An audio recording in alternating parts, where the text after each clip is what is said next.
I would advocate for a lot more youth housing organizations between the ages of 18 and 25. I feel like they're not enough. Not enough where they can feel comfortable and like try to get themselves together.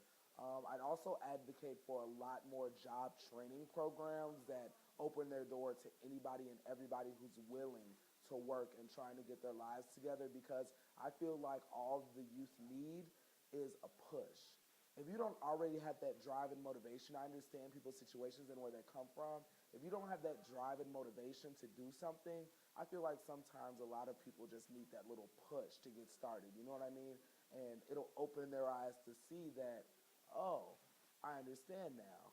I'm almost 25, 26 years old. I'm not employed. I don't have anything going for myself. I'm on the streets. What am I going to do? You know what I mean? You almost need money to survive in this community. So why not have a lot more job training programs open to the youth that are willing to accept the fact that some of them may fail and some of them may succeed? You know what I mean? In San Francisco, they have a lot of job training programs, but then they have no jobs once you've completed them. Right. So it feels like you're just setting people up on a 6-month thing. Right. And have nothing to go to. Also, I would advocate for a lot of employers to connect with those like job training programs. Just take a chance. You know what I'm saying? We're not so different. We're it's just a lack of motivation, so to speak. They're kind of stuck in this sub reality of I can do whatever I want. I'm on the streets, and every once in a while it'll come a study where I'll get $40 or $50 here and there, and then I'll be able to buy cigarettes and weed and party and do all of this. I feel like that that shouldn't just it should be a lot more just job training programs. That's what I'd advocate for, and I'd advocate for the community to kind of connect with those job training programs. I did my research actually, that San Francisco has a lot more beds than Chicago, in terms of you know what I'm saying. Then there's more housing Chicago. you can get into after that. Right. It's crazy expensive. Right. Permanent housing there is the size of a twin bed and a walkway. That's permanent housing in San Francisco for the homeless. So Oh my there's God. not much to like move up to Okay. after the shelter beds, but Okay. We definitely need more shelters or TLPs, pick a term, some combination maybe, for the youth to go, because there's not enough. Like, I've been on some waiting lists since June or July, and waiting lists are like up to 2 years, and there's not that many to begin with. So that would probably be one of my number one things, is a place to stay, because all things are a little more possible if you have a steady place to be at. Even if that place might not have food, the simple fact of having a place to be makes it better. That would be my next thing, though. I think they all deserve a link card. more food. Yes, food. Because there are days, like, I'm probably the most known around here for doing it, because I don't like to beg, I don't like to steal, I don't like any of it. I have too much country pride. I'll work for it. So I would go like days and days, like a week or so, and not be able to eat.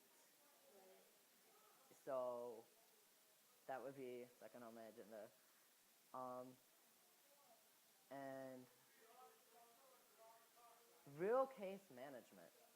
And I'm going to put the word real in all capitals for the simple fact that we have places. We have the lovely BYC. We have the semi-lovely center. Depends on who you talk to. But the case managers all suck. Not on their fault. Part of it is there's just not crap resources. But the other half is there's not enough, or there'll be like one caseworker for, 100 youth, maybe more. And it's crap. Everything, we were trying to get my medicals done, it never got done. For the first 6 months, I was steady on people's butt, and then I was just like, oh, fuck it. Just fuck it. It's not happening. So, like, real case management to be able to get to jobs or to get medicals or to get IDs, I think they should all be issued an ID, no hassle, because my partner's been trying to get an ID for the last 3 months. and you can't get ID without ID. And if you're a homeless youth and you were kicked out from your family and your family's in another state and they won't have shit to do with you, you're screwed. And paying to be screwed at that. Right. Which means you can't get a job, you can't get into school, you can't get a link card, you can't get anything without an ID. The only thing you can do is do something illegal. And, you know, who wants us to be doing illegal? Half of us don't want to be illegal. But, I mean, you got to do what you got to do to survive.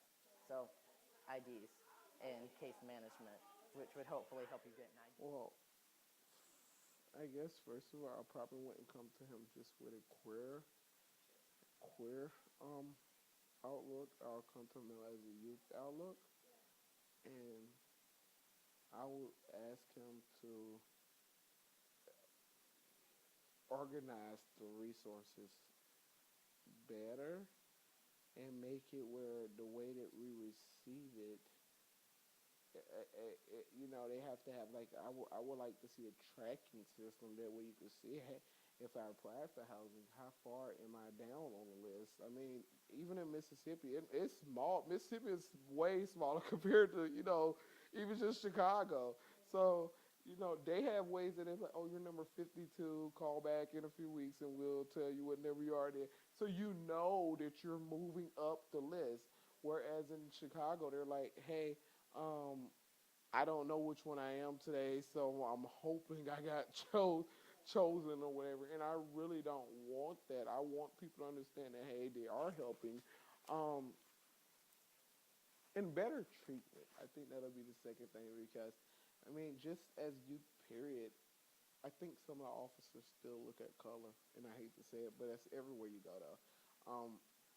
I see them all the time. They're like, oh, I think I'll just look at this guy and mess with this guy, and it's very hurtful.